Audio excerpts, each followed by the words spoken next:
Dis-moi, qu'est-ce qui te rend fier? De quoi es-tu fier? Qu'est-ce qui fait ta fierté dans la vie? Soyons honnêtes. Rentre à l'intérieur de toi-même. Qu'est-ce qui fait ta fierté?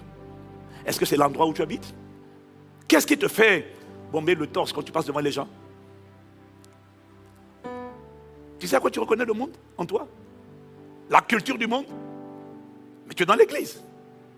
Mais tu es tellement fier à cause de cette voiture, à cause de cette maison, à cause de l'endroit où tu habites. Culture du monde. À cause de l'orgueil des richesses. Tu n'as pas grand-chose, mais le peu que tu as, ta démarche change. Devant les gens, tu as tendance à montrer ton sac. Vous comprenez la marque, la griffe. Le monde. C'est ça qui te rend fier. Paul dit, ces choses qui étaient pour moi un gain, je les regardais comme une perte. Je regarde toutes choses comme une perte à cause de l'excellence de la connaissance de Jésus-Christ mon Seigneur, pour lequel j'ai renoncé à tout, et même je regarde toutes choses comme de la boue, afin de gagner Christ et d'être trouvé en lui, non pas avec ma justice, mais la justice qui s'obtient par la foi, celle qui vient de Dieu. Ainsi je connaîtrai Christ et la puissance de sa résurrection et la communion de ses souffrances. Oh vous Paul, ce qui faisait sa fierté, ce n'était pas ce qu'il avait. Qu'est-ce qui fait ta fierté? L'école où tu as étudié, le diplôme que tu as, c'est la culture du monde. Tu comprends maintenant c'est quoi le monde, hein? Ouais, maintenant, parce que maintenant tu as trop de comprendre.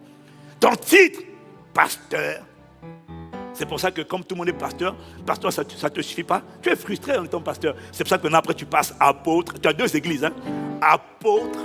Et quand tu parles de pasteur Ivan, tu dis le pasteur Ivan, et puis toi on parle de l'apôtre. Waouh! Je suis émerveillé par ton titre, mon bien-aimé. Tu es quelqu'un d'infiniment grand. Miséricorde. Mareka Sataya. Tu comprends? Qu'est-ce qui fait ta fierté? Ton diplôme, ton titre. C'est quoi? Pour Paul, sa fierté, c'était Christ.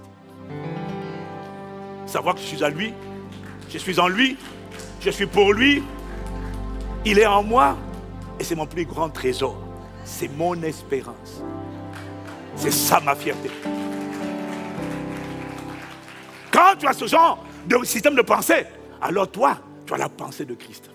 Parce que tu as découvert que le plus grand des trésors, le plus beau de tous les dons que tu avais, ce n'est pas une maison, ce n'est pas un titre, ce n'est pas un diplôme, ce n'est pas des compétences. Parce que la plupart d'entre nous, on se juge, on se compare aux autres et on se sent fier ou moins fier en fonction de notre diplôme. Il y en a, ce n'est pas que tu es diplômé, c'est que tu n'as aucun diplôme. Et du coup, tu es complexé, la culture du monde. Parce que tu penses que la culture du monde, c'est d'avoir les choses. Non. Même quand tu ne les as pas, tu te sens petit à cause de ce que tu as. Ça veut dire que tu te sentiras. C'est pour ça que dès que tu es devenu directeur ou pasteur, alors que tu te sentais petit, dès qu'on te donne un titre, tu perds la boule, tu perds la tête, tu deviens fanfaron, tu bombes, tu deviens orgueilleux parce que tu as la culture du monde.